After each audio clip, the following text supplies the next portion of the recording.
Bienvenido. Esta noche, vamos a desvelar el expediente de Ronald Joseph Dominique, un nombre que muchos residentes de Luisiana nunca olvidarán, también conocido por el escalofriante apodo, el estrangulador del Bayou. Durante casi una década, docenas de cuerpos de hombres jóvenes fueron arrojados a lo largo de canales aislados y campos de caña de azúcar. Lo que hizo que este caso fuera tan aterrador no fue solo el número de víctimas, sino sus identidades. Personas marginadas, sin hogar y adictas, lo que inicialmente llevó a la policía a creer que no estaban relacionadas. Pero lo peor es que este asesino era un hombre que parecía completamente inofensivo. Obeso, bajo, que usaba un bastón e incluso actuaba como drag queen. Evadió la persecución del FBI durante 9 años, que convirtió a un hombre tímido y solitario en un asesino en serie despiadado. Y el secreto más horrible es: solo una persona sobrevivió al retorcido juego de ataduras para poder desenmascarar a Dominique. Acompáñeme a descubrir los detalles de su macabra motivación y la prolongada persecución en este horrible caso. Ronald Joseph Dominique nació el 9 de enero de 1964, en la ciudad de Thibodaux, en Luisiana, Estados Unidos. Fue el menor de 6 hijos en una familia donde los padres no tenían una situación económica acomodada. Por esta razón, la familia Dominique residía en las afueras de la ciudad, en una comunidad de casas móviles, también conocida como Parque de Caravanas. Ya fuera por la falta de dinero o por su dificultad para socializar, Ronald era un niño negativo y poco hablador. También tenía baja autoestima, en parte debido a su sobrepeso, lo que lo convirtió en un blanco fácil para las burlas de sus compañeros de clase. Lo único que hacía en la escuela era cantar en el coro, donde se sentía inmensamente feliz. Durante su adolescencia, su personalidad siguió siendo completamente melancólica, por lo que al ingresar a la escuela secundaria local en Thibodaux, tampoco pudo hacer amigos. Al no practicar deportes ni consumir drogas o alcohol, todos sus compañeros lo consideraban un paria social. Sin embargo, los vecinos le tenían un gran aprecio y lo consideraban una persona generosa porque a menudo les ayudaba con la jardinería o con la compra. Justo antes de graduarse de la escuela secundaria, Ronald descubrió que se sentía atraído por los hombres, por lo que comenzó a frecuentar un bar gay local. Cuando algunos de sus compañeros de clase se enteraron, comenzaron a ridiculizarlo. Aunque negó que le gustaran los chicos, las bromas no cesaron y se convirtieron en acoso. En 1983, después de graduarse de la escuela, ingresó en la Universidad Estatal de Nichols y estudió informática, pero se sintió desmotivado y finalmente abandonó. Luego, deambuló sin rumbo durante varios años, sintiendo que nunca encontraría algo que le interesara. Lo único que lo hacía feliz era, cuando caía la noche, actuar en los bares gay locales. Este número lo realizaba disfrazado de la cantante Patti LaBelle, a quien admiraba profundamente. Incluso comenzó a ganar algo de dinero con las actuaciones, pero su vida honesta pronto llegaría a su fin. Debido a la falta de un título universitario, Ronald se vio obligado a trabajar en empleos no calificados en los años siguientes, pero no se portaba bien y fue despedido varias veces. Nunca logró mantener un trabajo estable durante un periodo prolongado. Al no tener dinero para pagar el alquiler, se mudaba constantemente a vivir con diferentes miembros de su familia. Gran parte de sus ingresos provenían de su madre y su hermana, con quienes pasaba la mayor parte de su tiempo libre. No fue hasta que cumplió 21 años cuando descubrió lo único que daba sentido a su vida: el crimen.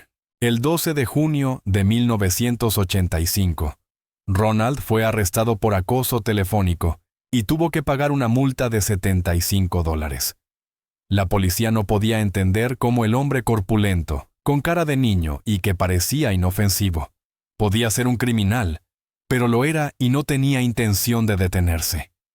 En mayo de 1994, fue arrestado por exceso de velocidad e inmediatamente después por conducir ebrio. Luego, tuvo 5 arrestos más por problemas no especificados, todos resueltos con el pago de multas. Sin embargo, Ningún crimen fue tan grave como el que ocurrió el 25 de agosto de 1996. Un joven semidesnudo saltó por la ventana de la casa de la hermana de Ronald, donde él vivía en ese momento. Cuando se le preguntó, el hombre les dijo a los vecinos que Ronald lo había invitado a entrar en la casa y había intentado atarlo. Cuando se negó, Ronald se puso violento e intentó matarlo. Los vecinos llamaron rápidamente a la policía y testificaron sobre lo sucedido. Ronald fue arrestado y se enfrentó a un cargo de abuso forzado. La fianza se fijó en $1,000, pero cuando llegó el día del juicio, la víctima no se presentó. Esto finalmente resultó en la desestimación del caso. En noviembre de ese año, el tribunal se vio obligado a liberar a Ronald, sin saber que este sería el comienzo de una ola de crímenes. Al salir de prisión, el hombre afirmó que varios reclusos lo habían atacado y agredido sexualmente mientras estaba detenido. Una vez que regresó a la casa de su hermana, el hombre tomó una decisión drástica. Quería seguir cometiendo abusos, pero no quería ir a prisión. Por esa razón, nunca dejaría vivir a ninguna de sus víctimas. Ronald continuó viviendo en una comunidad de casas móviles sin mayores problemas. De hecho, los vecinos apenas notaron su presencia. Al final, seguía siendo el mismo chico solitario y antisocial que antes. Los pocos que se daban cuenta de su presencia pensaban que era inofensivo. Era un hombre de voz suave, con sobrepeso, que solo medía 1,65 metros, y caminaba con un bastón. No tenía esposa ni hijos, y vivía con su hermana. Nadie podía imaginar que pasaba horas fantaseando sobre quién sería su próxima víctima. Pero en los bares gay que frecuentaba era diferente. Allí, continuó realizando su número de su juventud, disfrazado de la cantante Patti LaBelle. Todos los clientes lo consideraban una persona molesta, que constantemente los hacía sentir incómodos. Al final, Ronald era detestado por toda la comunidad gay de Luisiana. Esto resultó en que nunca pudiera establecer una relación seria o tener amigos.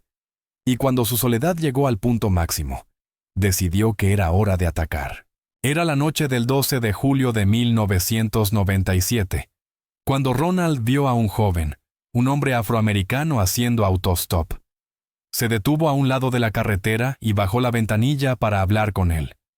El joven dijo que tenía 19 años, se llamaba David Mitchell, y había ido a la fiesta de cumpleaños de su abuela, pero se había quedado dormido y necesitaba volver a casa lo antes posible.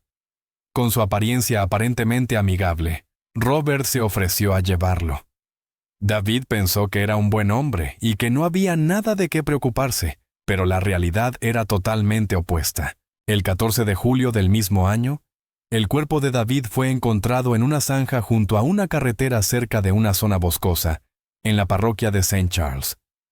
Solo habían pasado 2 días desde que se fue de la casa de su abuela, donde los miembros de su familia lo vieron por última vez. Su cuerpo fue trasladado al médico forense, donde la autopsia mostró que había agua de la zanja en sus pulmones, pero no había rastros de trauma físico, drogas o alcohol. Su muerte fue inicialmente considerada un ahogamiento accidental. Sin embargo, el padre de David insistió en que su hijo era un excelente nadador y que no podía haberse ahogado. Por lo tanto, fue asesinado. Apoyó esto con el hecho de que el nivel del agua en la zanja era muy bajo y los pantalones de David estaban bajados hasta los tobillos. Pero la policía hizo caso omiso de las súplicas del señor Mitchell. No tenían ni idea de que un asesino andaba suelto, con un deseo de matar aún mayor que antes. A partir de entonces, Ronald comenzó a viajar a pie y en su camioneta.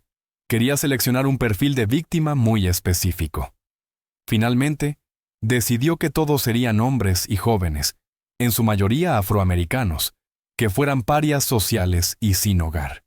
Esto último se debía a que, según él, nadie se acordaría de ellos. Por lo tanto, no habría informes de personas desaparecidas que despertaran sospechas sobre un peligroso asesino en serie.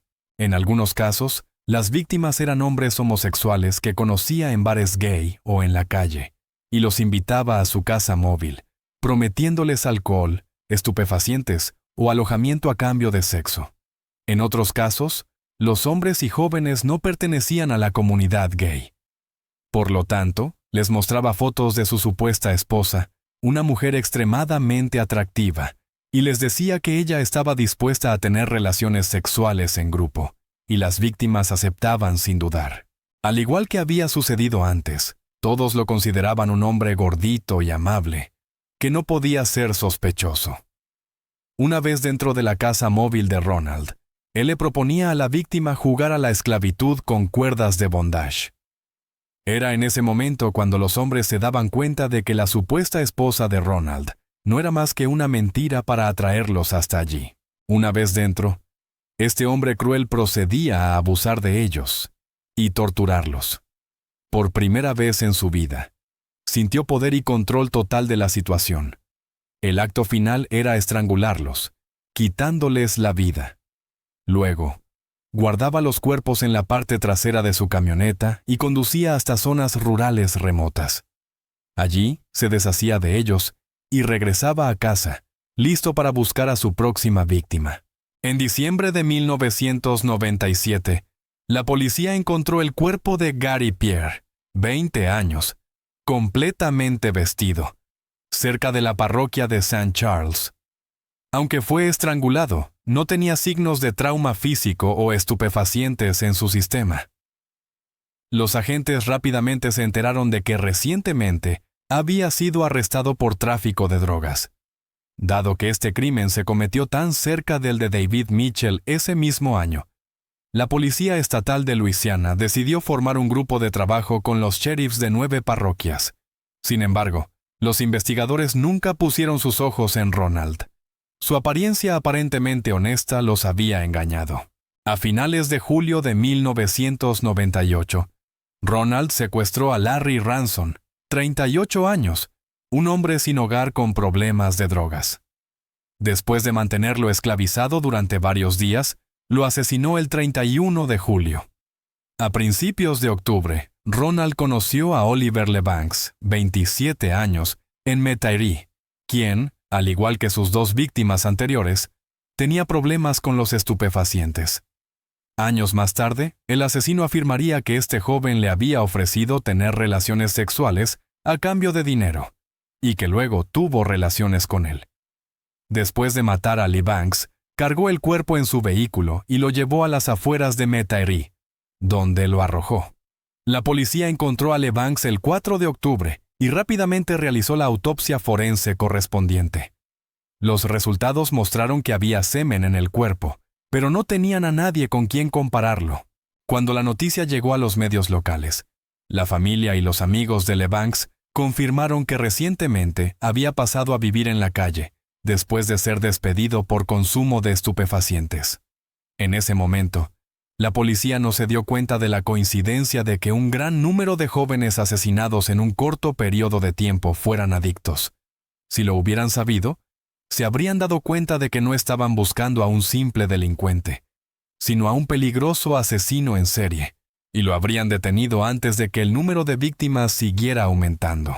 En octubre de 1998, Ronald conoció a Joseph Brown, 16 años, en Kenner, y lo atrajo a su camioneta, aparentemente para venderle drogas.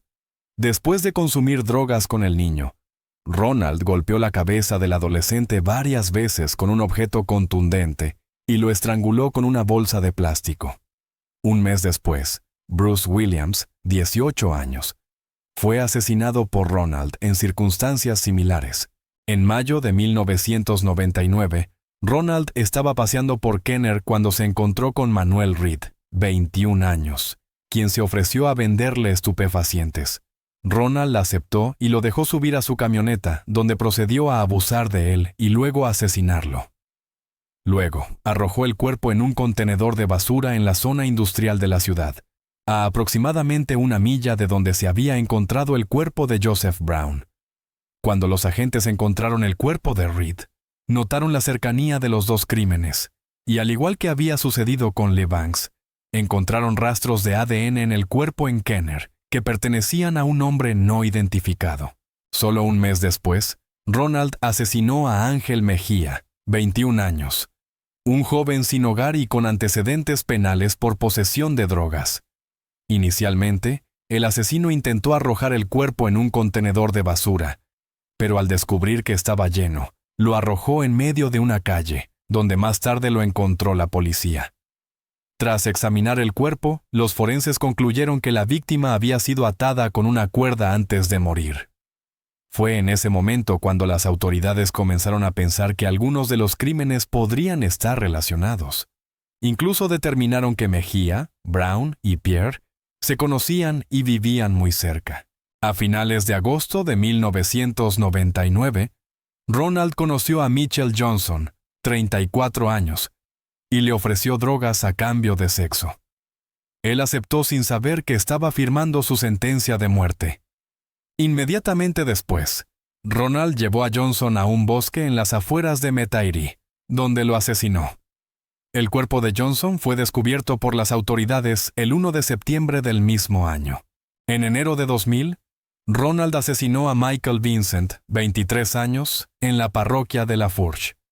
Después de esto, no hubo registros de que el hombre atacara de nuevo durante al menos 2 años. El 10 de febrero de 2002, Ronald fue arrestado de nuevo, pero no por los asesinatos. Había agredido a una mujer en la parroquia de Terrebonne durante un festival de Mardi Gras. Ronald afirmó que la mujer había golpeado su vehículo con un carrito de bebé, lo que desencadenó una discusión con ella, exigiéndole que se disculpara. Después de que la mujer se disculpó, él la golpeó en la cara. Fue acusado de agresión, pero el caso fue desestimado más tarde después de que se llegó a un acuerdo de conciliación entre él y la mujer. Sin saberlo, la policía acababa de liberar al peligroso asesino para que continuara actuando. A principios de octubre del mismo año, Ronald conoció a Kenneth Randolph Jr., 20 años. Había sido acusado 3 veces por abuso de menores y vivía cerca de Benton en un parque de casas móviles. Ronald lo atrajo a su caravana diciéndole que una chica quería tener relaciones sexuales con él. Una vez allí, lo ató y lo asesinó. Luego, llevó el cuerpo a un campo en las afueras de la ciudad, donde la policía encontró los restos semidesnudos el 6 de octubre. Este crimen estaba estrechamente relacionado con el de Mitchell Johnson. Ronald estaba siendo cada vez menos cuidadoso en la elección de sus víctimas. Sin embargo, la policía aún no sospechaba de él. La noche del 12 de octubre, Ronald conoció a Enoka Jones, 26 años, en las calles de Houma. Era un delincuente menor que luchaba económicamente, por lo que, al igual que sus otras víctimas, Ronald pensó que nadie se acordaría de él. Procedió a atacarlo con una cuerda y abusar sexualmente de él. Finalmente, le quitó la vida. Luego, arrojó el cuerpo bajo un paso elevado de la autopista, donde fue descubierto por las autoridades horas después. A finales de 2002, Ronald se mudó con su hermana a la comunidad rural no incorporada de Bayou Blue. Allí, encontró trabajo como controlador de los niveles de energía eléctrica en una red eléctrica local. Esto le permitió viajar periódicamente y, por lo tanto, buscar víctimas lejos de casa. Fue en esas fechas cuando asesinó a Dader Woods, 19 años, arrojando el cuerpo junto con su bicicleta a un campo de caña de azúcar. El cuerpo descompuesto y semidesnudo de Woods no fue descubierto hasta el 24 de mayo de 2003. Aunque los forenses consideraron que la causa de la muerte fue asfixia, más tarde se pensó que podría haber sido un accidente ya que Woods padecía asma. En octubre de 2004, Ronald atrajo a Lurry Matthews, 46 años, a su casa, prometiéndole darle drogas. Una vez en la caravana, Matthews quedó inconsciente debido a una sobredosis de medicamentos. Ronald aprovechó la oportunidad para abusar de él y acabar con su vida. Luego, arrojó el cuerpo a 20 millas de su casa. Como la víctima no tenía hogar, nadie informó de su desaparición, y una vez que se encontró el cuerpo, su identidad tuvo que ser confirmada por sus huellas dactilares el 24 del mismo mes.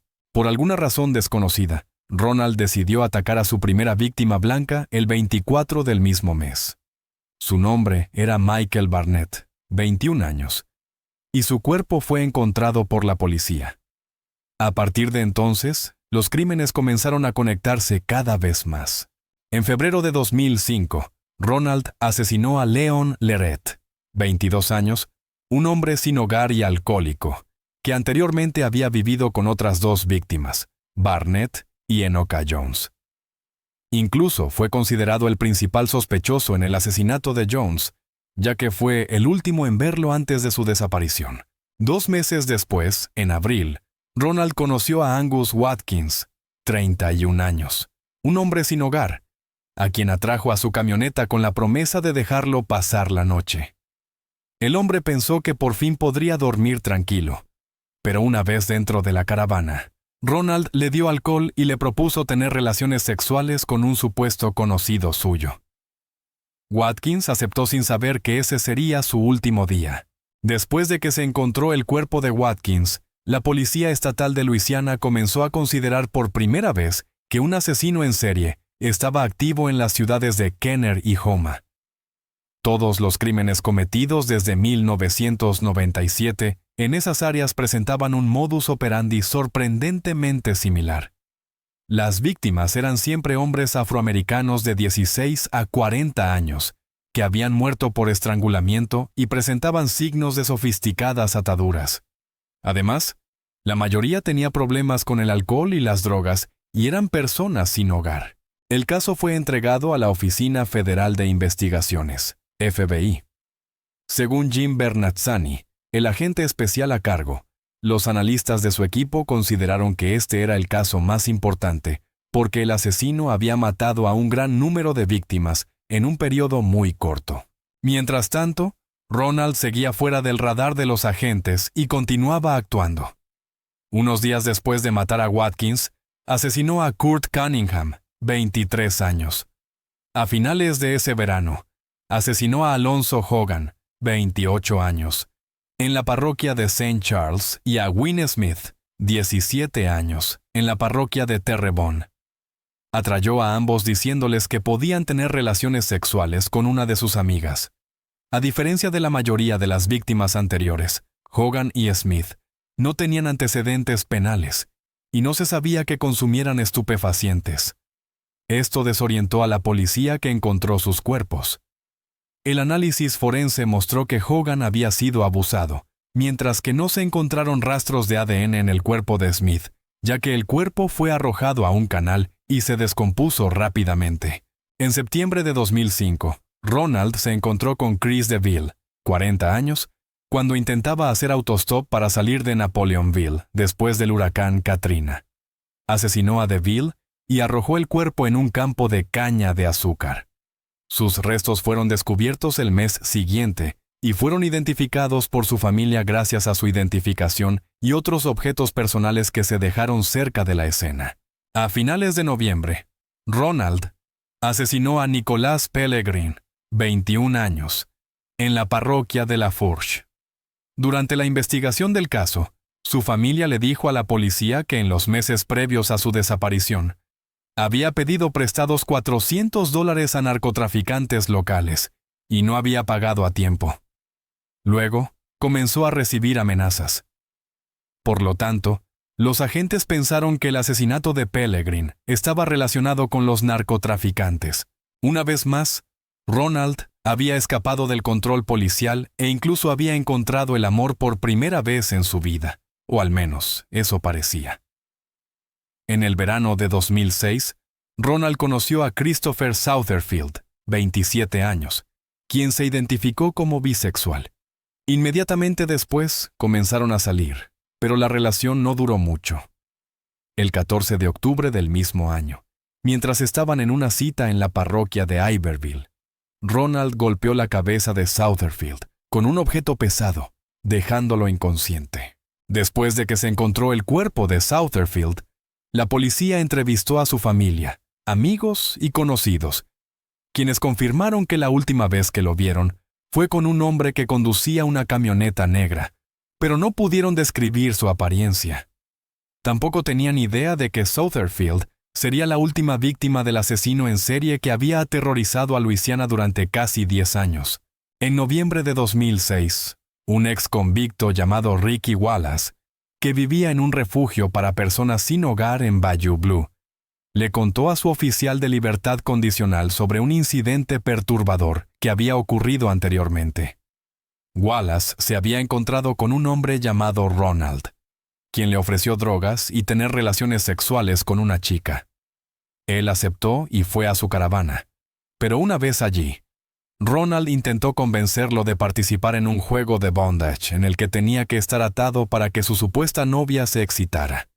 A Ricky no le gustó y exigió irse. Extrañamente, Ronald no se opuso. El oficial de libertad condicional aconsejó a Wallace que denunciara el incidente a la policía. Aunque el hombre inicialmente lo hizo, su testimonio fue dudoso porque tenía problemas de estupefacientes y había mentido varias veces en el pasado. Sin embargo, poco después, la policía decidió buscar a Ronald. Tenían la dirección de su caravana y sabían con certeza que le gustaban los juegos sexuales sadomasoquistas, al igual que el asesino que acechaba la zona. Cuando los agentes llegaron a la casa de Ronald y pidieron una muestra de ADN, él no se negó. Durante la semana siguiente, su perfil genético se comparó con el del asesino que había dejado rastros de ADN en los cuerpos de Oliver LeBanks y Manuel Reed. No había duda, Ronald era el criminal que estaban buscando. El 1 de diciembre de 2006, Ronald fue arrestado en un refugio para personas sin hogar en Bayou Blue. Parecía tranquilo e incluso le dijo a la policía que sabía que era cuestión de tiempo antes de que lo atraparan. De hecho, se había mudado de la caravana de su hermana para no molestarla. En el primer interrogatorio, Ronald se mostró cooperativo y confesó todos los crímenes que, según él, ascendían a 23 casos. Describió los eventos con demasiada precisión, con detalles que solo los investigadores conocían. Aunque se negó a admitir la culpabilidad en las agresiones, aseguró que la mayoría de sus víctimas, debido a sus adicciones, habían aceptado voluntariamente ser atadas, esposadas e incluso esclavizadas porque querían ganar dinero. Si la víctima potencial se negaba a hacerlo, él los dejaba ir sin hacerles daño, como le sucedió al hombre que lo delató. En cuanto a su motivo para el gran número de asesinatos, Ronald tuvo que remontarse 10 años atrás. Según él, después de ser arrestado en 1996 por abuso, se había visto gravemente afectado.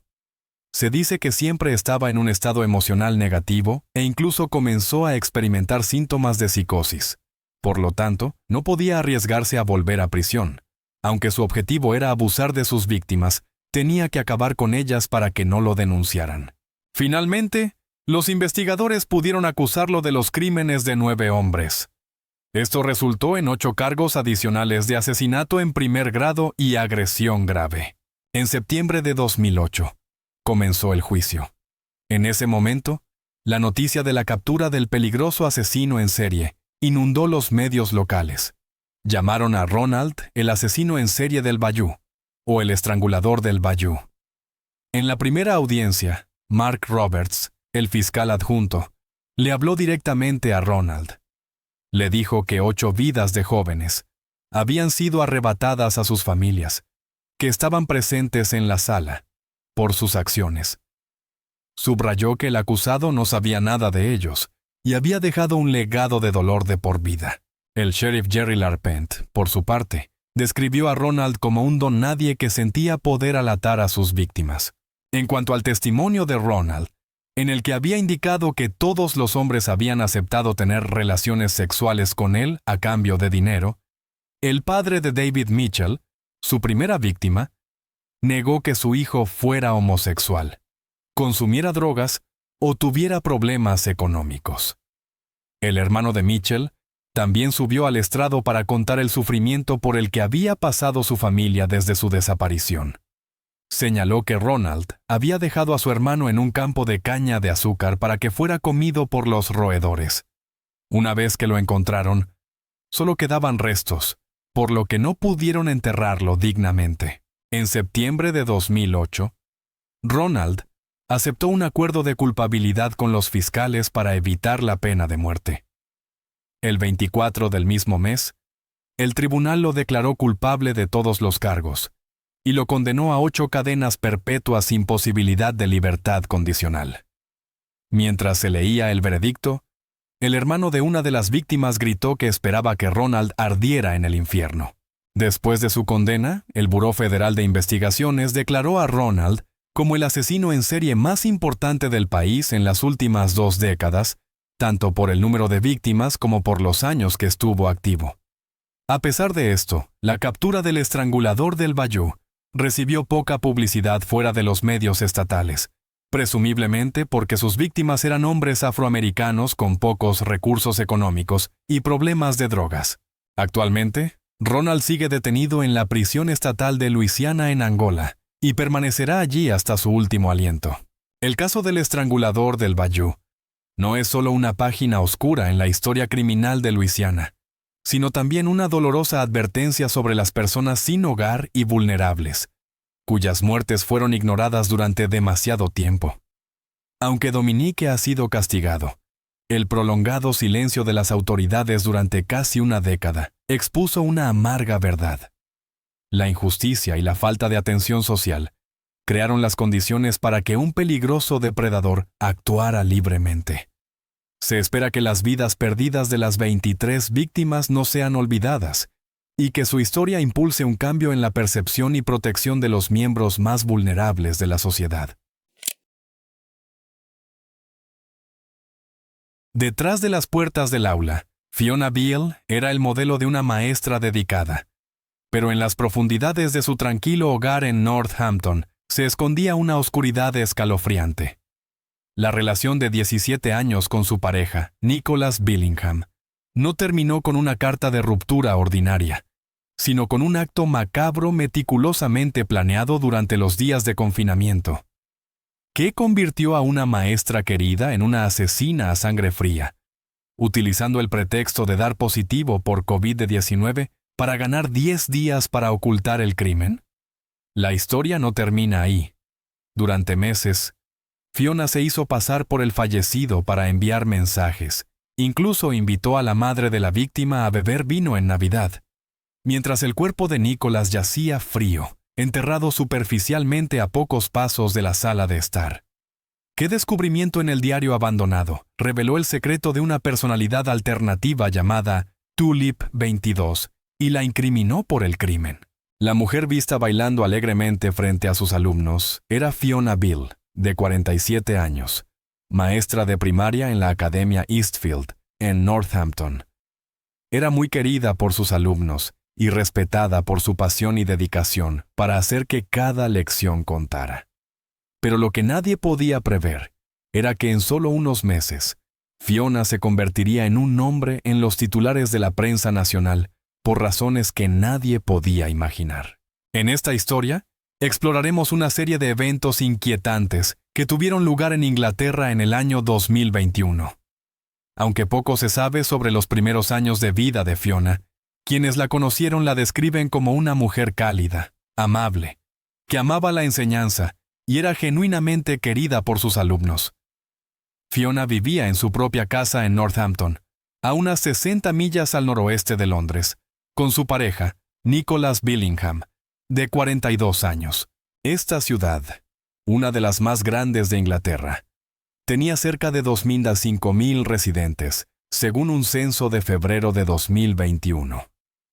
La pareja vivía en la calle Moore, un vecindario tranquilo que pronto se convertiría en el centro de una terrible verdad. Fiona y Nicholas estuvieron juntos 17 años, superando altibajos como muchas otras parejas de larga duración. Aunque el panorama general de su relación aún no está claro, especialmente porque el caso acaba de concluir, las piezas de su historia han comenzado a surgir. Leslie, un conocido tanto de Fiona como de Nicholas, ofreció su perspectiva sobre la relación. Leslie recordó: «Pensé que ella era muy agradable. Aunque no eran el tipo de personas que mostraban mucho afecto en público, parecían contentos de estar juntos». Leslie recordó a Fiona como una persona educada y a la que le gustaba conversar cuando Nicholas la traía a tomar el té. Sin embargo, describió a Nicholas como un poco coqueto, alguien que siempre quería la atención de las mujeres, lo que hacía que la estabilidad de sus relaciones fuera incierta. Las cosas entre ellos parecieron romperse rápidamente en noviembre de 2021, justo cuando Fiona y Nicholas supuestamente dieron positivo en la prueba de un virus en rápida propagación. El día 1 de noviembre, Fiona le dijo a su familia que ella y Nicholas se estaban autoaislando en casa durante los 10 días obligatorios. Pero justo al día siguiente, envió un mensaje a su hermana que sorprendió a todos. Nicholas la había dejado y, supuestamente, se había ido con otra mujer. En los días siguientes, Nicholas continuó enviando mensajes a amigos y familiares, dando la impresión de que su vida continuaba. Nicholas le envió un mensaje a su madre, diciendo que se había ido con una mujer llamada Faye y que estaba disfrutando de un nuevo comienzo. Durante este tiempo, Fiona permaneció en casa, completando el periodo de aislamiento de 10 días requerido, debido a la enfermedad que habían reportado. Después de terminar el aislamiento, regresó al trabajo, donde sus colegas expresaron simpatía y apoyo tras la ruptura. Pero las secuelas emocionales fueron mucho más graves de lo que muchos se dieron cuenta. El fin de la larga relación con Nicholas claramente conmocionó a Fiona, y la presión sobre su salud mental se hizo cada vez más evidente. A fines de febrero de 2022, casi 4 meses después de que supuestamente se separaron, su estado psicológico había comenzado a deteriorarse significativamente. Luchando con los recuerdos ligados a la casa que alguna vez compartieron, Fiona decidió mudarse lejos, a Cumbria, creando una distancia, tanto física como emocional, entre ella y su pasado. Luego, el día 15 de marzo de 2022, envió una serie de mensajes preocupantes a su familia, lo que los obligó a alertar a las autoridades. La policía respondió a un control de bienestar en una cabaña de vacaciones que ella había alquilado en Lake District. Allí, encontraron a Fiona gravemente herida en la bañera. El agente Josh Parkiner describió la inquietante escena en la corte, recordando la extraña e incómoda música electrónica que salía de su teléfono. A primera vista pensó que podría estar muerta. Parkiner testificó: «Vi a una mujer desnuda acostada en la bañera». Parkiner testificó que el agua alrededor de ella estaba turbia por los fluidos corporales, lo que le hizo creer que había fallecido. Cerca, un teléfono reproducía música acústica suave, con un tono peculiar y espeluznante. Parkiner llamó inmediatamente a una ambulancia y sugirió que la sacaran de la bañera para iniciar la reanimación cardiopulmonar. En un esfuerzo por hacerla reaccionar, le tiró de la oreja y, para su alivio, Fiona se movió. Ella emitió un gemido suave, se movió ligeramente y poco a poco comenzó a mostrar emoción mientras los oficiales la ayudaban a sentarse. Mientras registraban la cabaña, la policía descubrió un cuaderno con cubierta de cuero azul, que parecía documentar el colapso mental de Fiona.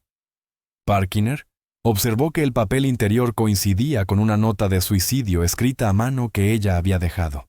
Un vistazo rápido a la última página reveló alusiones preocupantes a vómitos y defecación, detalles que la hacían parecer una continuación de la despedida. Fiona también dejó tarjetas bancarias y una nota escrita a mano para la dueña de la cabaña, incluso incluyendo su número PIN, lo que implicaba fuertemente que no tenía intención de sobrevivir. Al final del mensaje había 4 palabras escalofriantes: «No entren al baño». Después de que la llevaron al hospital, los investigadores comenzaron a examinar más de cerca su cuaderno, mientras los médicos trabajaban para estabilizar su condición. Lo que descubrieron dentro de las páginas era aún más inquietante de lo que habían previsto. Las entradas parecían ser una confesión detallada de un asesinato. Inicialmente, el agente Lawson desestimó el contenido como meros pensamientos inconexos, creados durante una crisis de salud mental. Luego declaró: «Creí que los comentarios eran fantasías delirantes. En ese momento, no creí que alguien hubiera sido asesinado realmente». El agente Roy Williams, otro oficial involucrado en la investigación, compartió el escepticismo inicial de Lawson, pero admitió que el material era profundamente inquietante. En su cuaderno, Fiona escribió que su pareja de toda la vida no era una buena persona, y luego, sin dudarlo, declaró que lo había matado. Dada la naturaleza preocupante del diario, los investigadores ya no podían descartarlo como una mera agitación emocional. Las entradas comenzaron a formar una narrativa inquietante, documentando el estado mental desmoronado de Fiona y el camino oscuro que condujo a su presunto crimen. Un pasaje se destacó con escalofriante claridad. Todo cambió el año pasado. Él era dulce con ellas, especialmente con su esposa. Ella siguió esa frase con un pensamiento desgarrador. Mi marido no es dulce conmigo. Supongo que debería explicar cómo llegué a este punto. Fiona escribió con franqueza sobre su colapso mental, describiendo cómo la infidelidad repetida sería seguida por abuso emocional, críticas, menosprecio y un constante regaño. Finalmente, sus palabras llegaron a un punto de inflexión sombrío. Tengo que confesar. Vale, aquí va. Las siguientes palabras de Fiona se adentraron aún más en la oscuridad. Recordó un incidente inquietante de octubre de 2021, afirmando que Nicholas le había escupido y la había amenazado durante un momento íntimo. Admitió haber pensado en dejarlo, pero en cambio, algo dentro de ella cambió. Su comportamiento, escribió, despertó una parte de ella a la que llamó Tulip 22, el nombre que le dio a la personalidad alternativa que tomó el control. Imprudente, sin miedo, eficiente, implacable. Luego, sus escritos trazaron un plan espeluznante y calculado. Fiona describió haber llegado a su límite emocional la noche de Halloween de 2021. Dijo que fue en ese momento cuando se tomó la decisión. La pandemia en curso le proporcionó la tapadera perfecta. El aislamiento obligatorio le daría 10 días sin interrupciones. El lunes siguiente, se puso en contacto con su escuela e informó que ella y Nicholas habían dado positivo, asegurando la soledad que necesitaba para llevar a cabo su plan. Él se fue a trabajar mientras Tulip 22 fumaba y planeaba. Ejecuté el guión en mi cabeza innumerables veces. Ella relató la preparación de la bañera, atrayendo a Nicholas a relajarse con la promesa de intimidad después, y deslizando secretamente un cuchillo en el bolsillo de su bata. La nota continuaba diciendo: también subí un cincel, bolsas de basura y bridas. Incluso lo convencí de que se pusiera un antifaz antes de apuñalarlo. En otra entrada, Fiona reveló su lucha interna y su culpa. Todavía no puedo sacudirme los recuerdos. Hay momentos en los que tengo que recordarme a mí misma lo que hice, y la historia de encubrimiento que inventé, ninguna de las cuales suena creíble. Esconder un cuerpo es más difícil de lo que pensaba. Mover un cuerpo es mucho más difícil de lo que parece en la TV. Obviamente me arrepiento de lo que hice. No soy un monstruo, pero se había estado acumulando durante demasiado tiempo. Expresó remordimiento por no haber dejado a Nicholas o por no haberse defendido antes. Escribió: lamento no haberlo dejado. Lamento haber permitido que destruyera mi autoestima y mi sentido de valía. Lamento ser débil. Lamento mis acciones. Lo más escalofriante es que Fiona mencionó que Nicholas preguntó ¿por qué?, justo después de que ella lo apuñalara. Terminó con un pensamiento sombrío. La ironía es que era una persona tan despreciable que todo lo que hizo falta fue enviar algunos mensajes de texto y a nadie pareció importarle. Dudo que alguien lo buscara. Nicholas Billingham fue visto por última vez el día 1 de noviembre de 2021, después de lo cual solo se comunicó con amigos y familiares a través de mensajes de texto. El día después de que la policía revisó las inquietantes entradas del diario de Fiona Bill, registraron la casa en la calle Moore, donde ella y Nicholas habían vivido. Al principio no se detectó nada inusual. Sin embargo, cuando los oficiales regresaron al día siguiente, encontraron algo perturbador. En el sótano, se movió un colchón para exponer manchas de sangre significativas. El día 19 de marzo, la policía llevó a cabo una investigación más profunda y descubrió más pruebas. El equipo forense, junto con perros de búsqueda de cadáveres, encontró un cuerpo enterrado en el patio trasero. El cuerpo de Nicholas estaba envuelto en una alfombra y escondido bajo capas de astillas de madera, tierra, losas de patio, bloques de hormigón, ladrillos y tablas. El lugar del entierro también contenía bolsas de plástico, escombros, mortero, poliestireno, pisos laminados, tela y trozos de vinilo. El cuerpo estaba escondido dentro de una estructura construida y un antifaz con las palabras «Esta es mi cara de después de la mañana», impresas en el interior, cubría los ojos de Nicholas. Un portavoz de la policía criticó duramente el trato que se le dio al cuerpo de Nicholas, diciendo: «La forma en que fue envuelto en bridas, mangueras y bolsas de plástico entre escombros de construcción lo despojó de su dignidad en la muerte. Demuestra un desprecio total». Una autopsia realizada el día después del descubrimiento mostró que Nicholas había muerto por una única puñalada en el lado derecho del cuello. La herida cortó su vena yugular y lesionó su esófago y tráquea. La fuerza necesaria para infligir la herida se describió como moderada, aunque no se pudo descartar la fuerza considerable. El día 22 de marzo de 2022, Fiona Beale fue arrestada y acusada del asesinato de Nicholas Billingham. La familia de él estaba destrozada al saber la verdad. Se horrorizaron al descubrir que Fiona había estado usando el teléfono de Nicholas para enviar mensajes de texto a sus amigos y familiares después de su muerte. La madre de Nicholas compartió uno de esos mensajes con los periodistas. En una declaración pública, su familia dijo: «Nicholas nos fue arrebatado demasiado pronto y siempre estará en nuestros corazones. Estamos profundamente conmovidos por el abrumador apoyo y las amables palabras de tantas personas maravillosas. Nicholas será profundamente extrañado por sus amigos, familiares y seres queridos. Nuestros corazones están rotos por Nicholas. Era un niño hermoso y atesoramos los recuerdos de él creciendo. Estamos increíblemente orgullosos del hombre en que se convirtió».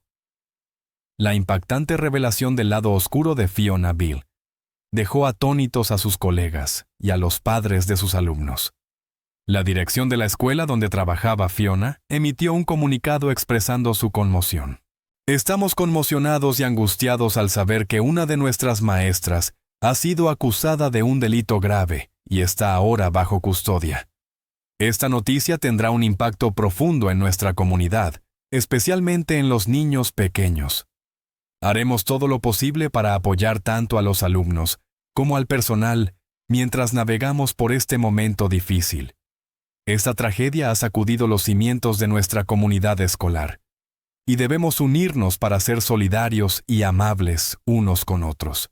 A medida que se desarrollaba la investigación, la policía confirmó que Nicholas había muerto el día 1 de noviembre de 2021. En los días siguientes, Fiona intentó encubrir su crimen. Ella había planeado cuidadosamente todo, sabiendo que declarar un resultado positivo en la prueba de COVID-19 le permitiría 10 días de aislamiento ininterrumpido. Las autoridades creen que Fiona falsificó sus resultados de la prueba y los presentó a través de una aplicación en línea. No había evidencia de que realmente se hubiera realizado una prueba. Además, sus acciones durante esos 10 días contradecían los síntomas graves que ella afirmaba estar experimentando. Después del asesinato, Fiona procedió meticulosamente con la limpieza de la escena del crimen, utilizando el tiempo que había creado estratégicamente para borrar cualquier evidencia. A las 10:07 de la mañana, el día 2 de noviembre, Fiona Beale, utilizando tanto la cuenta de Amazon de su pareja fallecida como la suya propia, comenzó a pedir artículos para limpiar y ocultar el crimen. Estos incluían suministros para persianas venecianas, un nuevo trapeador y cubo, bolsas de basura resistentes, un colchón nuevo, ropa de cama, ropa, arte de pared y un espejo. Más tarde ese día, Fiona actualizó un pedido de Tesco para incluir algunos productos de limpieza y agregar 3 rollos de cinta adhesiva. A las 2:19 de la tarde, compró guantes de jardinería resistentes y largos, una pala de excavación de acero inoxidable y un incinerador de jardín de acero galvanizado, diseñado para residuos de jardín. También compró más artículos para deshacerse del cuerpo mientras se recompensaba con chocolate, velas aromáticas, artículos de tocador, muebles blandos y ropa. Casi 2 semanas después de matar a Nicholas Billingham, Fiona fue capturada por la cámara de seguridad de un supermercado el día 13 de noviembre, comprando varios materiales de construcción que luego se utilizarían para construir su tumba. Las imágenes fueron luego publicadas por la policía como parte de la investigación. Como se mencionó anteriormente, Fiona se hizo pasar por Nicholas durante meses, enviando mensajes de texto a sus familiares y amigos. Incluso invitó a su madre, la señorita Valentine, a su casa a tomar una copa de Navidad el día 23 de diciembre de 2021, mientras el cuerpo de Nicholas permanecía enterrado en el jardín. En su declaración de impacto de la víctima, la señorita Valentine le dijo a Fiona: «Moviste los muebles para oscurecer la vista del jardín. ¿Por qué? Para ocultar dónde habías enterrado a mi hijo. Te sentaste en la sala de estar, charlaste conmigo y compartiste una copa de vino en Navidad, mientras sabías perfectamente que habías matado a mi hijo y lo habías enterrado a solo unos metros de distancia». A pesar de su crimen, Fiona continuó con su vida diaria, tanto profesional como personalmente, como si nada hubiera pasado. No mostró signos de depresión o trauma, y la evidencia sugiere que estaba disfrutando de lo que describió en un archivo eliminado como una nueva vida. Parecía que, después de matar a la pareja que no amaba y de quien sospechaba infidelidad, estaba disfrutando de su recién descubierta libertad. En el juicio, Fiona inicialmente negó su culpabilidad. Luego alegó que el crimen fue involuntario. Sin embargo, la fiscalía pintó un panorama diferente. La fiscalía argumentó que Nicholas había sido infiel a Fiona en múltiples ocasiones durante sus 17 años de relación, incluso teniendo un hijo con otra mujer. A pesar de estas traiciones, Fiona lo acogió de vuelta una y otra vez. La fiscalía propuso que, en lugar de dejar a Nicholas, Fiona planeó cuidadosamente su asesinato, decidiendo cuándo y cómo matarlo, dónde esconder su cuerpo y cómo explicar tanto su desaparición como su ausencia en el trabajo. Por el contrario, el abogado defensor de Fiona, Andrew Wheeler, presentó un punto de vista diferente. En su declaración de apertura, Andrew Wheeler argumentó que Fiona había luchado con problemas de salud mental durante mucho tiempo debido al comportamiento coercitivo de Nicholas. Le dijo al jurado: «Sugiero que este caso no es tan simple como sugiere la fiscalía». Wheeler afirmó que Bill se había enfrentado a años de manipulación psicológica por parte de Billingham, lo que la agotó gradualmente. Wheeler declaró: «Sugerimos que se agotó hasta que estuvo literalmente rota». La propia Bale afirmó no recordar muchos detalles del acto. Sin embargo, continuó con su trabajo como si nada hubiera pasado, incluso participando en una excursión escolar a Londres. Sin embargo, semanas después, Bale comenzó a enviar mensajes frecuentes a la directora, afirmando que no se sentía bien. En marzo, su directora se preocupó y contactó a la madre de Bill, quien mencionó que Fiona había hablado de ir a acampar con la escuela durante la noche. Posteriormente, la directora informó de su desaparición a la policía. Los oficiales la encontraron en una cabaña de alquiler cerca de Kendall, donde Bill les dijo que solo necesitaba paz y tranquilidad, y que no quería que su familia supiera dónde estaba. 3 días después, envió a su familia un mensaje inquietante: «Lo siento mucho. Los quiero mucho a todos». Finalmente, Bill cambió su declaración de culpabilidad y se declaró culpable. En el juicio en el Tribunal de la Corona de Northampton, habló sobre sus luchas y su relación con Billingham. Afirmó que él le había tirado platos de comida a la pared en 2 ocasiones separadas y había convertido la limpieza en una fuente constante de estrés, incluso criticando la disposición de los artículos en la alacena. Bill alegó que el comportamiento de él había erosionado gradualmente su confianza con el paso de los años, describiendo cómo lo que comenzó como bromas se convirtió gradualmente en comentarios hirientes y crueldad. También admitió que antes del asesinato, le había dicho a Billingham que lo mataría para evitar que tratara a otra mujer de la misma manera que la había tratado a ella. Sin embargo, La fiscalía argumentó que las acciones de Bill fueron premeditadas, enfatizando cómo usó el dinero de Billingham para comprar artículos para limpiar y ocultar el crimen, incluidos materiales para enterrarlo. El tribunal también escuchó las escalofriantes palabras de Bill de su cuaderno, donde intentó justificar sus acciones, escribiendo: «No soy un monstruo total». La familia de Nicholas Billingham, devastada por su pérdida, expresó su profunda tristeza e ira.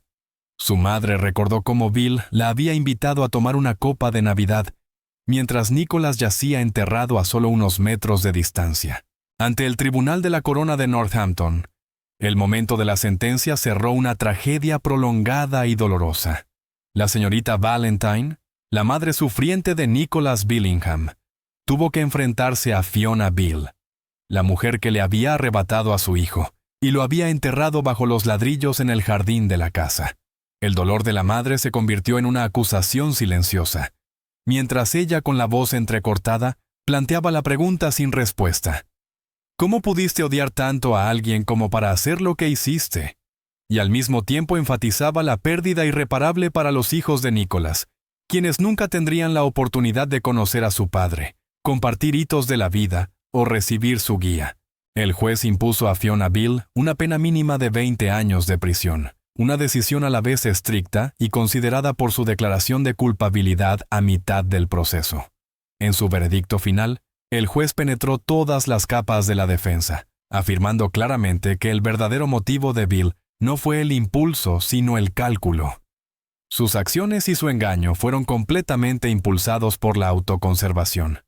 Utilizó su dinero para encubrir su crimen y no mostró ningún remordimiento. Y quizás el detalle más desgarrador revelado en el caso fueron las últimas palabras de Nicholas Billingham. Al ser apuñalado en el cuello por Bill, el hombre solo alcanzó a pronunciar una palabra simple y desesperada. ¿Por qué? Esa trágica pregunta no solo resumió el horror de la víctima, sino que resonará para siempre como una cicatriz, un recordatorio persistente para sus seres queridos del final cruel e injusto de una vida. El caso de Fiona Bill será recordado como una historia escalofriante de colapso de la personalidad, donde una maestra dedicada permitió que Tulip 22 tomara el control, convirtiendo una tragedia doméstica en un crimen que conmocionó a la nación. En medio de un pueblo tranquilo del estado de Florida, donde las calles están cubiertas de árboles y el canto de los grillos aún resuena en los porches por la noche, una llamada al 911 aparentemente normal marcó el inicio de uno de los casos que sacudirían a todo Estados Unidos. Un adolescente de 15 años llamó para informar que su madre había desaparecido, que la puerta de la casa estaba forzada y los muebles destrozados. La policía acudió rápidamente a la escena, pero no imaginaba que, detrás de esa puerta, la persona que mejor sabía lo que había ocurrido era precisamente quien estaba temblando mientras contaba la historia. Y en el curso de una investigación asfixiante, capa tras capa de mentiras fueron cayendo, revelando la dolorosa verdad sobre un hijo inteligente pero frío, alguien que había convertido su propio hogar en la escena de un crimen. Gail Elaine Cleavenger era una madre y esposa de 46 años. Nació el 4 de julio de 1972 en una familia numerosa con 6 hijos. Desde el principio, su vida no fue fácil, ya que sus padres maltrataban a los hijos y llevaban un estilo de vida desordenado. Ambos podían entregarse a borracheras, no se preocupaban por los niños, hacían trabajos ocasionales y no eran capaces de mantener un empleo durante más de unos meses. Gail tenía 4 hermanas y un hermano. Toda su infancia transcurrió entre unos padres atormentados, el desorden y el caos. Pero aún así, todos intentaban apoyarse mutuamente. A pesar de ese entorno sombrío, Gail siempre fue fuerte, positiva y amable. Las dificultades parecían solo fortalecerla. Gracias a ello, en medio de unas estructuras familiares disfuncionales, se volvió intrépida y muy independiente en la vida.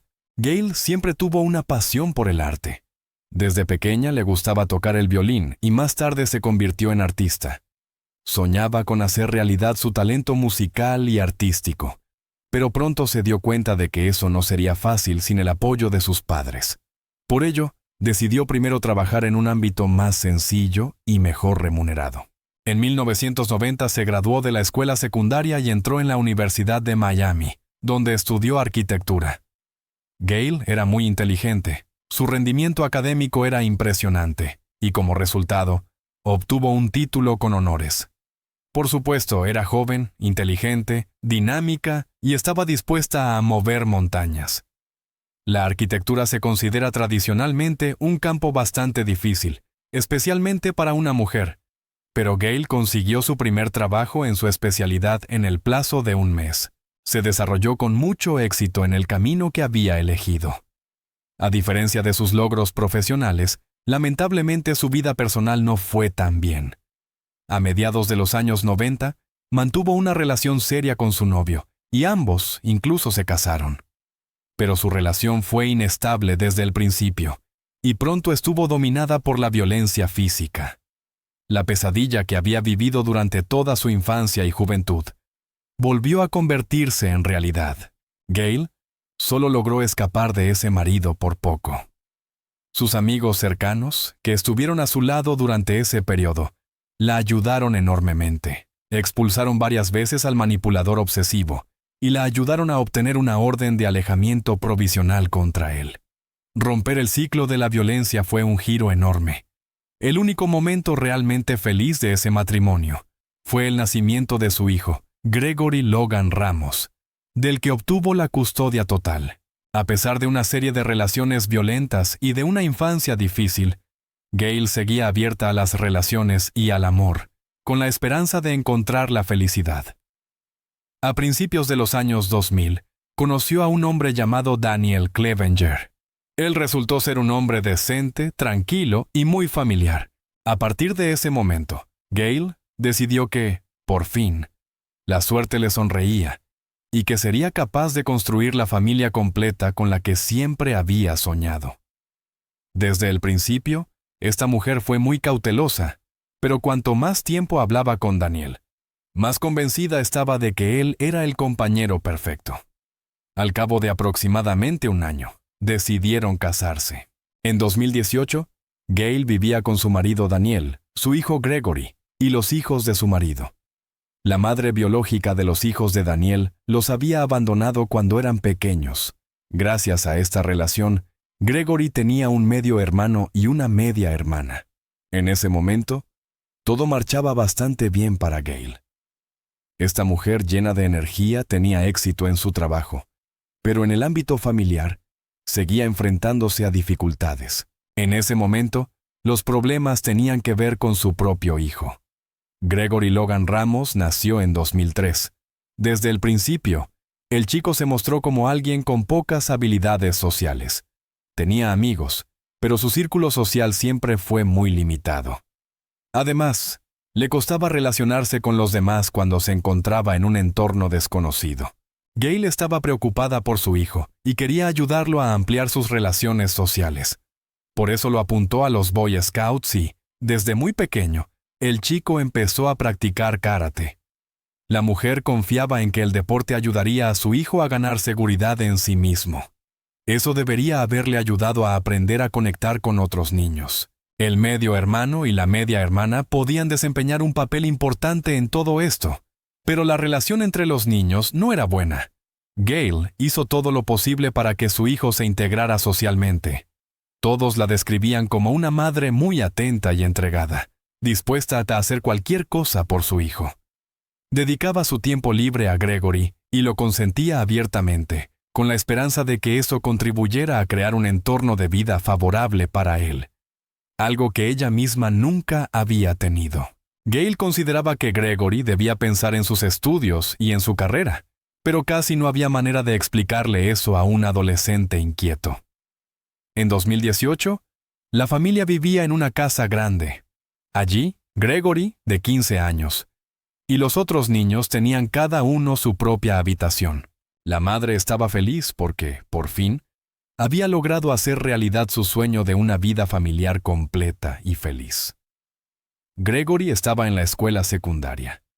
Seguía teniendo solo un pequeño grupo de amigos y no se integraba del todo en su clase, ya que no era el chico más popular. Sus capacidades se describían como promedio. Este alumno no destacaba por logros especiales ni estaba realmente entusiasmado con ninguna actividad. Parecía que todo lo que hacía estaba más impulsado por su madre que por el propio Gregory. Fuera del horario escolar, rara vez veía a sus amigos, y la mayor parte del tiempo, prefería estar solo en su habitación sentado frente al ordenador. Su mayor afición eran los videojuegos. Además, a Gregory le encantaba escuchar música y ponerla muy alta en su habitación hasta altas horas de la noche. Durante este periodo, el adolescente se convirtió en el centro de muchos conflictos y discusiones. Incluso se interesó por las fuerzas del orden. La madre trató de mantener a su hijo alejado de los problemas. Logró convencer a los agentes de policía para que les dieran la oportunidad de corregir la situación. Después, un psicólogo empezó a trabajar con el adolescente. Este llegó a la conclusión de que el chico no tenía ningún problema de inteligencia ni de desarrollo, sino que simplemente era demasiado perezoso para tener éxito y llevar a cabo sus planes. A los 15 años, a todo ello se sumó la pubertad, que Gregory atravesó de manera bastante turbulenta. Gail estaba muy preocupada por los problemas legales en los que su hijo se había visto envuelto. Sabía que, en ese momento, aún no había ocurrido nada demasiado grave, pero temía que la situación pudiera escalar si no se controlaba al estudiante. Por eso trató de enfocar la atención de su hijo en los estudios, y no en sus juegos favoritos. La presión constante de la madre le ayudó a obtener resultados académicos mucho mejores que antes. Se convirtió en un alumno más aplicado. Aún así, a Gregory no le gustaba que su madre se inmiscuyera en su vida, y se resistía a ese control. Justo antes del invierno de 2018, la situación familiar volvió a empeorar. En ese momento, las notas de Gregory eran promedio, pero el programa escolar se volvía cada vez más difícil y su rendimiento empezaba a bajar. Su interés por estudiar no aumentaba.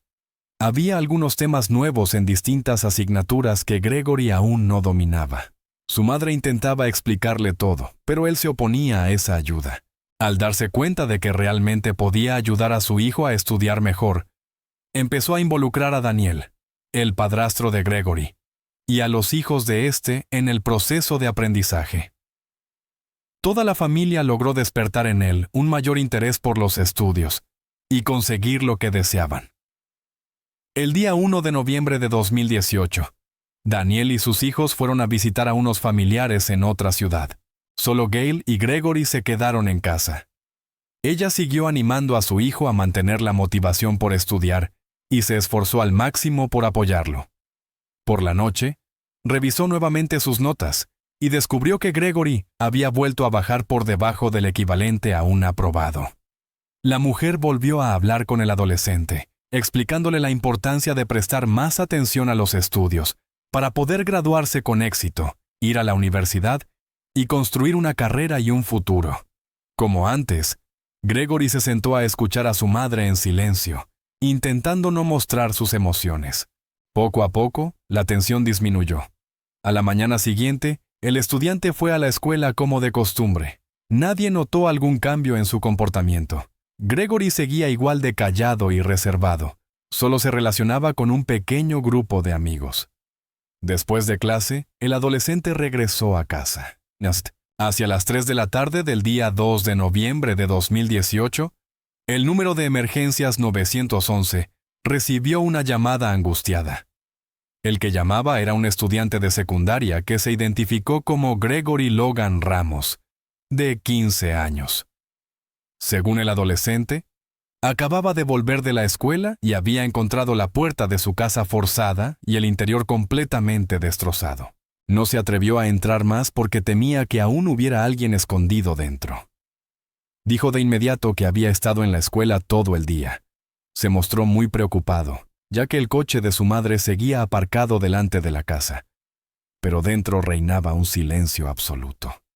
Era posible que algo le hubiera ocurrido a su madre. Gregory no veía a su madre, y supuso que quizá estaba en el trabajo y que ese día simplemente había ido en el coche de otra persona, tal vez un compañero que la había recogido por la mañana. Al mismo tiempo, la puerta forzada y el caos en el interior hacían pensar que la madre podría haber sido atacada por alguien. La operadora habló tranquilamente con el adolescente, tratando de entender qué había sucedido. Se envió una patrulla a la casa de la familia. Los agentes fueron recibidos por Gregory, que estaba muy alterado esperándolos afuera. Les señaló la puerta destrozada y parecía tremendamente asustado. Para entonces, los vecinos ya se habían percatado del incidente. Varias personas se acercaron para acompañar al adolescente, pues era evidente que estaba desesperado. Gregory intentó llamar a su madre varias veces, pero siempre saltaba el buzón de voz. Las señales de un allanamiento eran muy claras. La puerta estaba prácticamente arrancada de las bisagras. Dentro de la casa reinaba un caos absoluto. Muchos muebles parecían haber sido destruidos de golpe, y numerosos cristales estaban hechos añicos. En efecto, el coche de Gale seguía aparcado en el camino de entrada y también fue revisado de inmediato, pero no encontraron nada extraño. No había manchas de sangre ni otros rastros preocupantes. Examinaron los destrozos dentro de la casa, que parecían tan graves que se asemejaban más a un acto de vandalismo intencionado que a un robo. Parecía lógico pensar que, al menos, los vecinos debieron oír algo, pero todos negaron haber escuchado ruidos sospechosos. Por el relato de Gregory, se podía entender que el intruso debió de entrar mientras él estaba en clase.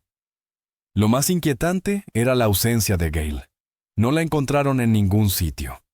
Gregory estaba tan asustado que las autoridades decidieron llevarlo al centro médico local para que los especialistas lo examinaran y, si era necesario, le dieran medicación para tranquilizarlo. La situación se veía aún más delicada porque el resto de la familia estaba fuera de la ciudad. Aparte de Gale y Gregory, en ese momento no había nadie más en la casa, lo que los hacía más vulnerables. Ella podría haber sido atacada por cualquiera, incluso por un psicópata que simplemente pasara por allí. Tras escuchar la historia de su relación violenta con el primer marido, sospecharon que se tratara de una venganza del ex esposo. Pero esa línea de investigación se descartó rápidamente, porque el primer marido tenía una coartada sólida. Estaba en el trabajo, algo que confirmaban sus compañeros y las imágenes de las cámaras de seguridad. Los investigadores se pusieron en contacto con el segundo marido de la mujer desaparecida, con la esperanza de que él pudiera aclarar la situación. El padrastro de Gregory, Daniel Clevenger, estaba conmocionado por la irrupción de extraños en su casa y por la desaparición de su esposa. No tenía la menor idea de quién podría haber planeado algo así.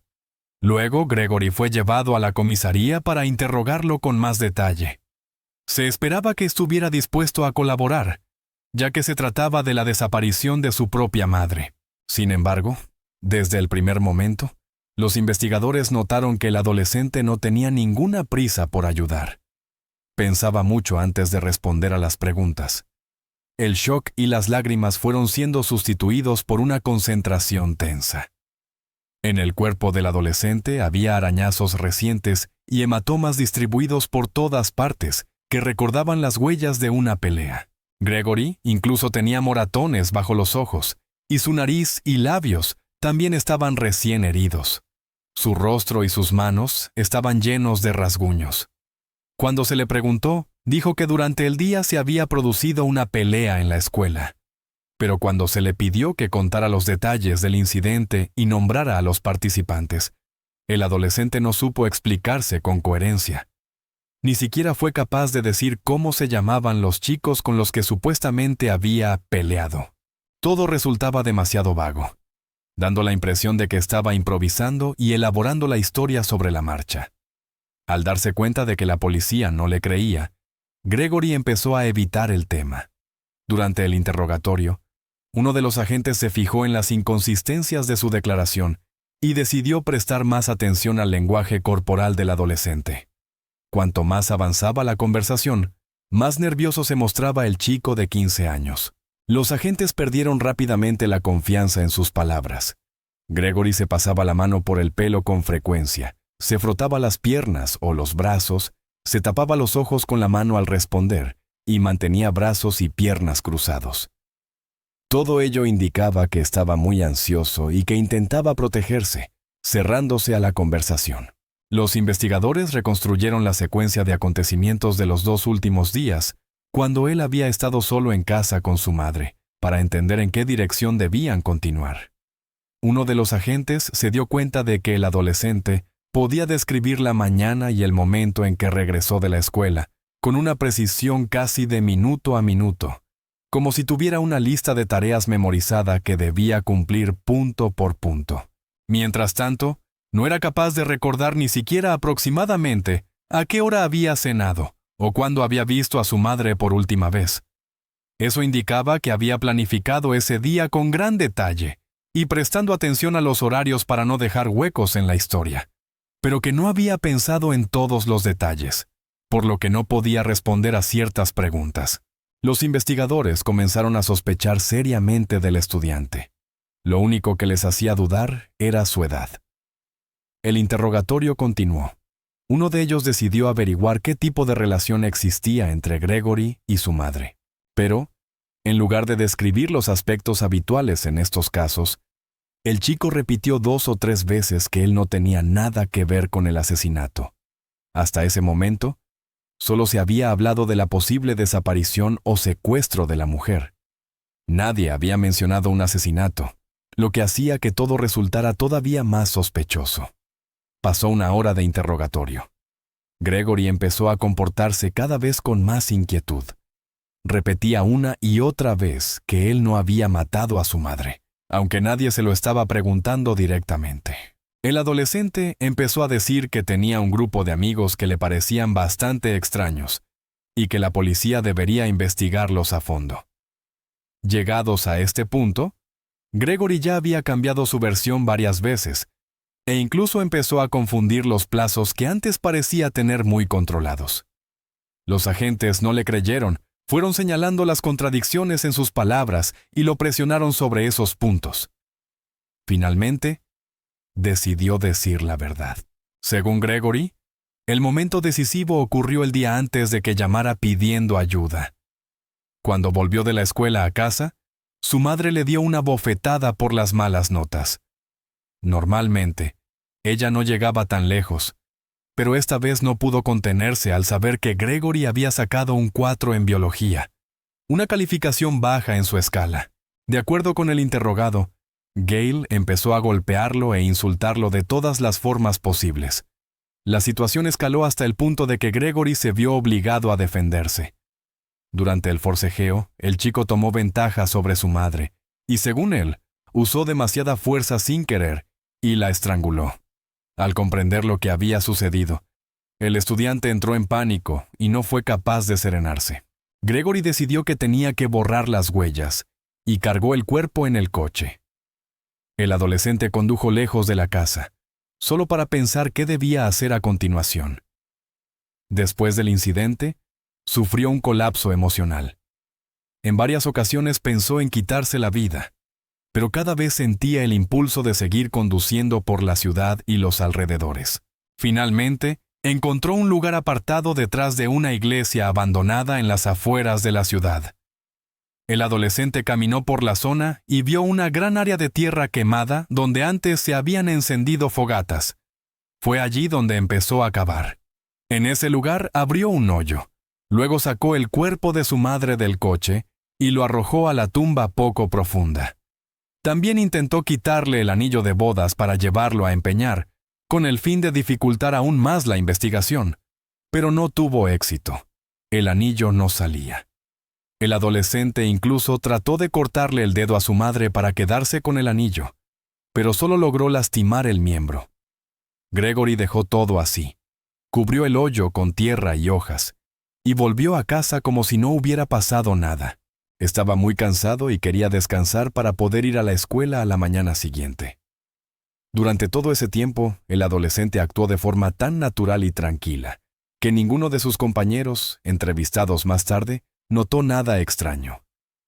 Pero la historia de Gregory aún no había terminado. Resultó que, después de regresar a casa, se despertó a medianoche y se dio cuenta de que la simple desaparición de Gail resultaría demasiado sospechosa y poco creíble. Por eso, antes de ir a la escuela, decidió montar un falso robo y luego ir a clase. Gregory planeaba llamar a la policía al volver. Cuando empezó a causar destrozos por la mañana, se dio cuenta de que hacerlo solo era demasiado ruidoso y llevaba demasiado tiempo, así que quiso involucrar a sus amigos. Según la policía, realmente había escenificado el allanamiento de manera muy convincente. Sus conocimientos de criminalística, adquiridos en un curso al que asistía con entusiasmo, le ayudaron en ello. Sin embargo, el asesino cometió varios errores importantes. En primer lugar, no supo guardar silencio y les contó a dos amigos de 17 años, Dylan Seglarek y Brian Porras, lo del asesinato. Admitió abiertamente, incluso con un cierto aire de orgullo, que había matado a su propia madre. El adolescente pidió a los otros dos estudiantes que le ayudaran a montar la escena del crimen. Contra lo que Gregory esperaba, ambos pensaron que se trataba de una broma, pero se sintieron interesados en la idea de destrozar la casa de otra persona. Mientras los investigadores interrogaban al asesino, los dos amigos se encontraban ya en una oficina cercana.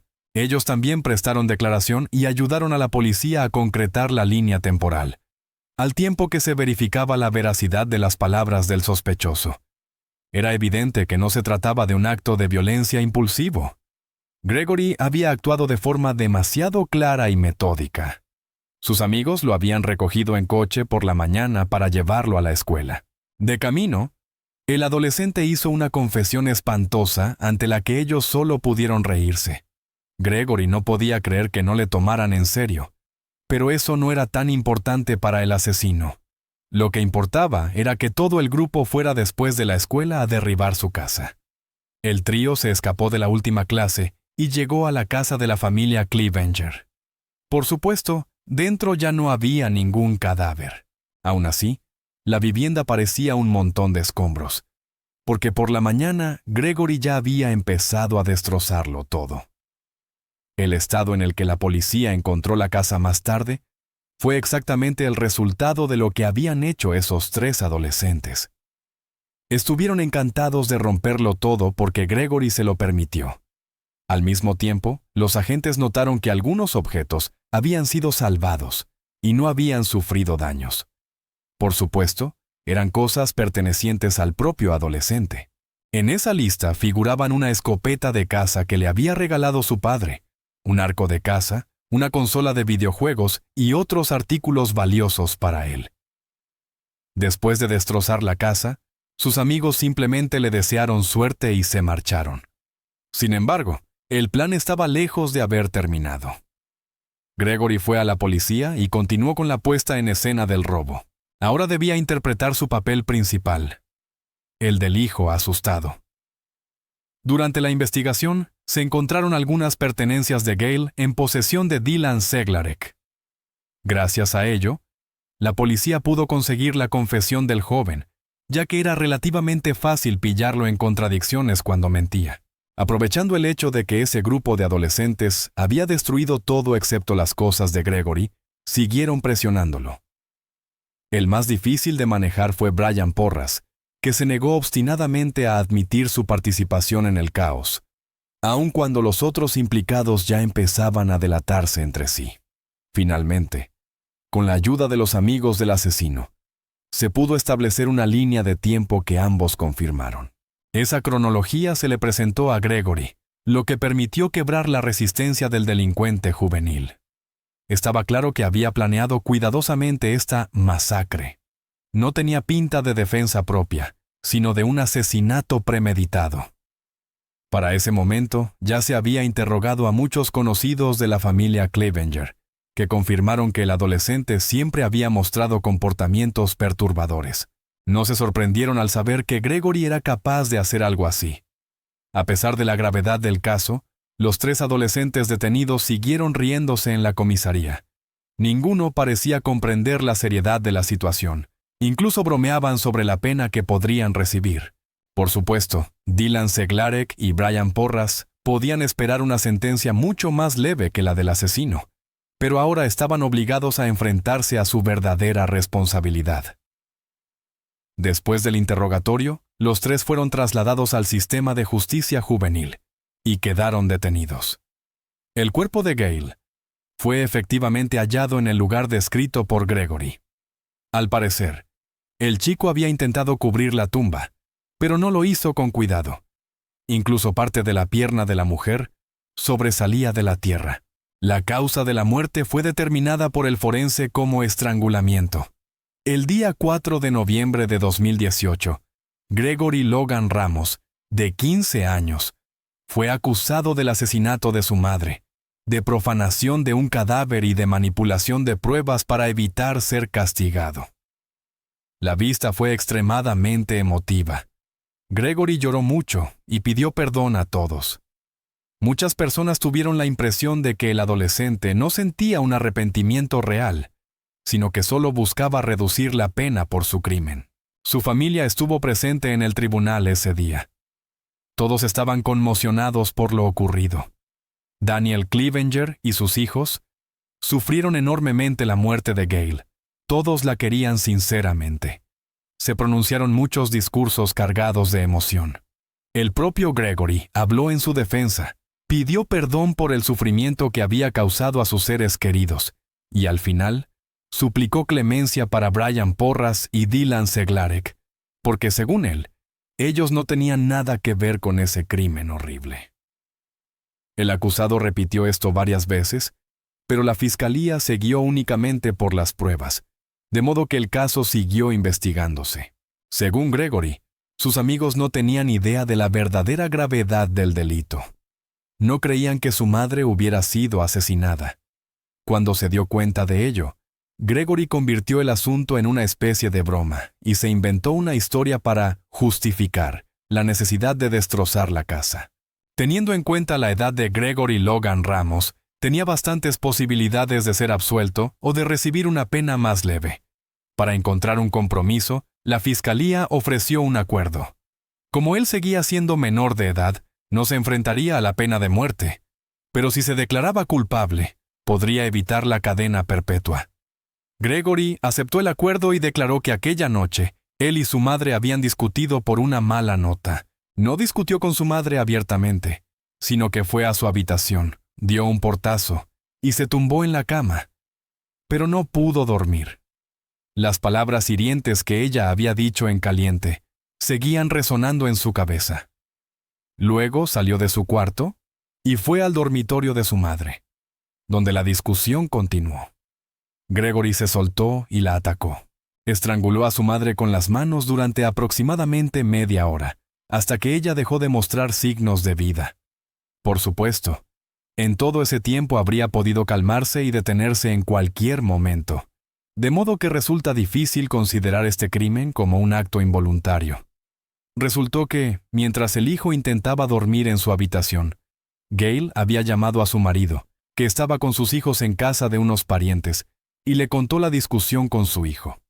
El marido tranquilizó a su esposa y le dijo que volvería en unos días para intentar resolver la situación. No podía imaginar que algo así pudiera llegar a suceder. El tribunal condenó a Gregory Logan Ramos a 45 años de prisión.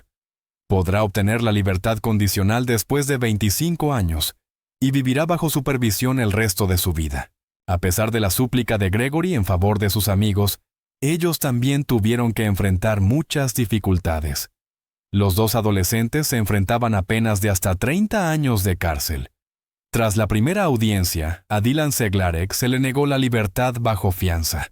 Tenía problemas de salud mental y, en ese contexto, se consideró muy probable que pudiera intentar hacerse daño o huir. Durante los siguientes 309 días, Dylan Seglarek permaneció detenido. Finalmente, se le ofreció la posibilidad de salir bajo fianza por un monto de $2,000. Por desgracia, su familia no pudo reunir esa cantidad. El día 8 de febrero de 2021, después de 828 días en la cárcel del condado, Dylan Seglarek seguía sin declararse culpable de complicidad en asesinato, por lo que se fijó un juicio conjurado. En la última audiencia, la fiscalía no disponía de pruebas suficientes para convencer al jurado de que el joven había participado en el asesinato. El juez decidió optar por una solución de compromiso. Dylan Seglarek fue condenado a 10 años de libertad condicional. Brian Porras fue el menos afectado. Tras la primera audiencia, obtuvo la libertad bajo fianza por un monto de $1,000. Los padres de este estudiante, por casualidad, disponían de la suma necesaria. Brian Porras tuvo que cumplir con las restricciones habituales. Seguía siendo investigado, pero durante ese tiempo pudo graduarse de la escuela secundaria e incluso empezar la universidad. El adolescente no violó ninguna de las condiciones impuestas. El día 8 de julio de 2021, Brian Porras volvió a comparecer ante el tribunal. Según los abogados, en los 3 años que había pasado en libertad y trabajando, se había convertido en un miembro respetable de la sociedad y no representaba un peligro para sí mismo ni para los demás. Sin embargo, del lado de la acusación estaba la familia de Gale. Daniel Clevenger y sus hijos consideraban que Brian Porras también había participado en esta masacre brutal y que debía pasar al menos 828 días en prisión, igual que Dylan Seglarek. Insistían en que el joven debía recibir exactamente la misma pena, seguida de 10 años de libertad condicional. El abogado de Brian Porras trató de convencer a los peritos de que el acusado era víctima de los errores y de la debilidad de su amigo. Aunque Brian Porras participó en la creación del caos, no se halló ninguna prueba directa que lo vinculara con el cadáver de Gale. No era consciente de que estaba ayudando a escenificar la escena de un crimen. Simplemente confiaba en su amigo. Muchas personas se pusieron de su lado y creyeron que este joven no merecía ser castigado, porque a esa edad no comprendía plenamente lo que estaba ocurriendo. La fiscalía, no obstante, siguió insistiendo en que Brian Porras debía ser castigado, y esto contó con el fuerte apoyo de los familiares de Gale. Al fin y al cabo, él no había ido a la policía ni había informado sobre un posible crimen, a pesar de que su amigo había afirmado que su madre había sido asesinada. El abogado rechazó ese argumento, alegando que ni Dylan Seglarek ni Brian Porras habían creído realmente a Gregory. Finalmente, Brian Porras fue condenado a 14 años de libertad condicional. Según Daniel Clevenger, los cómplices de Gregory merecían un castigo más severo. Él y quienes lo apoyaban estaban convencidos de que habían ayudado a Gregory a cavar el hoyo y enterrar el cuerpo de su madre. Parecía poco probable que el adolescente hubiera podido encargarse solo de esa tarea sin ayuda, por lo que era muy posible que Gregory hubiera reclutado a sus amigos, no solo para destrozar la casa, sino también para enterrar el cadáver. Muchos años después, Daniel Clevenger regresó en silencio a la casa que había sido su hogar. Se quedó mucho tiempo de pie junto a la ventana donde Gale solía sentarse a dibujar, mientras la luz de la tarde caía sobre la pared vacía, como si todavía conservara el aliento de ella. Daniel dijo que había aprendido a perdonar, no porque aquel crimen pudiera olvidarse, sino porque el odio solo condenaría el alma de Gale a no descansar jamás. Eligió soltarlo todo, para que el recuerdo de su esposa Dulce permaneciera intacto en su corazón, como una pequeña luz que titila en medio de la oscuridad de la pérdida y del error.